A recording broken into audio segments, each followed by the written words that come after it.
X Men apocalypse में हमने Jean Grey को फिनिक्स पावर्स का इस्तेमाल करते हुए देखा था। उसके बाद हमें पता चल गया था okay there will be a stand alone film. फिर उसके बाद हम इंतजार कर रहे थे एंड फाइनली 2019 में रिलीज होती है एक्समैन डार्क फिनिक्स, जिसके क्लाइमेक्स पोर्शन को रीशूट किया गया है और जो स्पेस में होने वाली थी चीजें वो धरती पे की गई हैं। तो ऐसे में क्या है फिल्म में खास, आइए बात करते हैं। तो नमस्कार, मैं हूं राहुल भोज, स्वागत है आपका आपके फेवरेट चैनल में।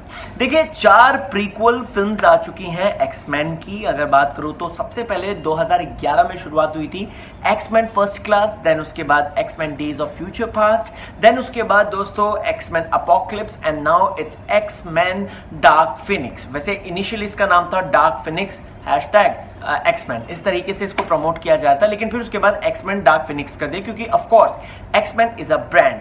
आपको बताना चाहता हूं फॉक्स की ये एक्समैन की एक तरीके से ट्रिब्यूट है, आखिरी फिल्म है, क्योंकि हम सब जानते हैं कि डिज्नी फॉक्स डील हो चुकी है और एक्समैन अब जो है वो डिज्नी के अंदर चले गए हैं। तो हमें फ्यूचर में अगर देखने को मिलेंगे एक्समैन डिज्नी के साथ तो बिल्कुल आप सरप्राइज मत होइएगा क्योंकि ऐसा हो चुका है।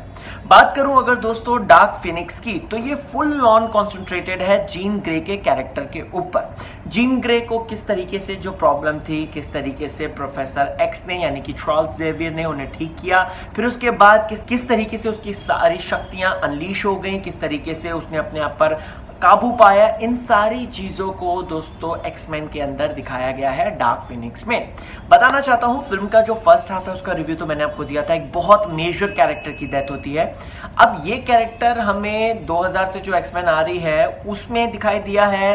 कैसे ये आया मुझे तो बिल्कुल समझ में नहीं आया, ठीक है। अभी देखते हैं आगे क्या किस तरीके से ये करते हैं।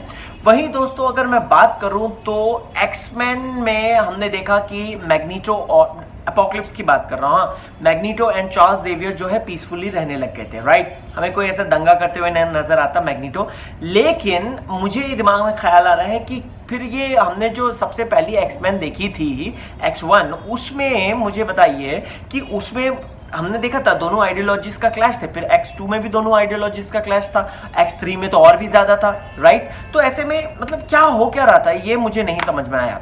बात करें जाए अगर स्क्रिप्ट की तो ये हमने ट्रेलर में ही देख लिया था कि एक कॉस्मिक एंटिटी है, जीन उसे सकअप कर लेती है और वो अपनी पावर्स को कंट्रोल नहीं कर पाती और वो बात बात पे छोटी छोटी चीज़ों में इरिटेट होने लग जाती है और प्लस उसकी जो फिनिक्स पावर है वो स्ट्रांग होने लग जाती है और वो धीरे धीरे सबको वाइप आउट करती है। अब यहाँ पर जेसिका चेस्टेन का कैरेक्टर क्या कर रहा था, क्यों उस कैरेक्टर के लिए जेसिका चेस्टेन ने हाँ करी, मुझे तो समझ में नहीं आई, राइट। अगर आप देखेंगे इस फिल्म के अंदर आपको विलन जहां पर जीन ग्रे दिख रही है तो जीन ग्रे इस फिल्म की विलन नहीं है, काइंड ऑफ विलन हो जाती है, बट ये अल्टीमेटली चीजें कुछ और घूमकर आती है और पता चलता है कोई और विलन है, ठीक है। क्या है स्टोरी ये मैं बिल्कुल नहीं बताऊंगा।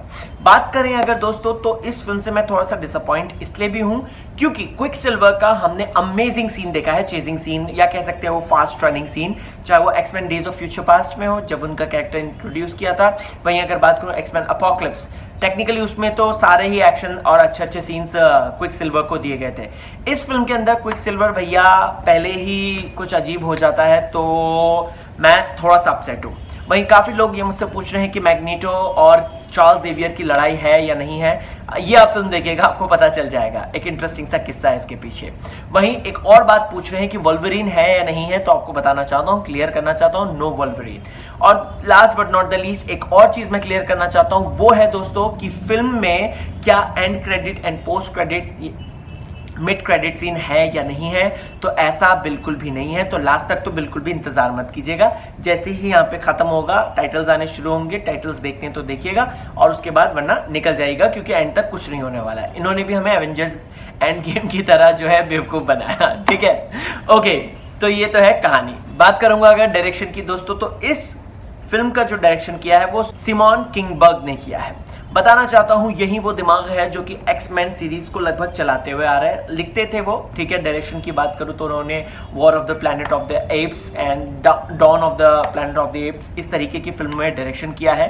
डायरेक्शन के मामले में फिल्म सही जा रही है। फर्स्ट हाफ थोड़ी सी स्लो है, उसमें पेश नहीं है, लेकिन सेकंड हाफ में जो हम एक्सपेक्ट करते हैं कि एक्समैन के एक्शंस, जैसे for an example Jean Grey अपनी पावर रिलीज कर रही है, मैग्नेटो इस तरीके से मेटल को कंट्रोल कर रहा है, या बीस्ट ऐसे छलांग लगा रहा है, या फिर फॉर एग्जांपल जो है साइक्लॉप्स अपनी आंखों से रेज फेंक रहा है, या फिर स्टॉर्म इस तरीके से अपने बादल उड़ा रही है और बिजलियां कड़कड़ा रही हैं, तो ये सारा सेकंड हाफ में देखने को मिलता है and that was amazing, literally amazing.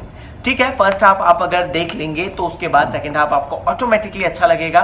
Film का क्लाइमैक्स दोस्तों सेटिस्फैक्टरी है और हमें एक नई उम्मीद देता है, एक नई चीज को सोचने पर मजबूर करता है।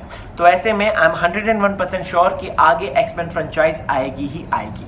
वहीं बात करें दोस्तों तो यहाँ पर जेनिफर लॉरेंस के टैलेंट का इस्तेमाल ढंग से नहीं हुआ है। उनका सबसे अच्छा इस्तेमाल दोस्तों उसमें हुआ था डेज ऑफ फ्यूचर पास्ट में।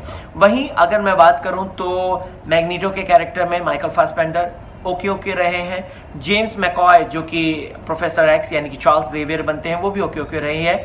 पूरी फिल्म जो केंद्रित है, पूरी फिल्म जिस पर बेस्ड है वो सोफी टर्नर यानी कि जीन ग्रे के ऊपर है और उन्होंने फिल्म को बहुत ही सुंदर तरीके से जिया है और वो एक्टिंग के मामले में आगे बढ़ चुकी है, ये हमने देख लिया है दोस्तों। And she looks hot also. So over and all अगर मैं बात करूं तो मैं एक्समैन को 3 स्टार देना चाहता हूं, एक्समैन डार्क फीनिक्स को, और कहना चाहूंगा कि 4 जो प्रीक्वल फिल्म्स आए उनमें से अगर हम थोड़ा सा सबसे कम वाली फिल्म को सबसे पहले अगर याद करेंगे तो एक्समैन डार्क फीनिक्स ही हो सकती है वो। आपको क्या है कहना कमेंट सेक्शन में जरूर बताइएगा, आप अपना ऑनेस्ट रिव्यू बताइएगा। बने रहिए चैनल के साथ, मैं राहुल भोज एक्समैन का दीवाना आपको इसी तरीके की इंटरेस्टिंग बातें और इससे जुड़े अपडेट्स रिव्यूज बताता रहूंगा। So keep on watching.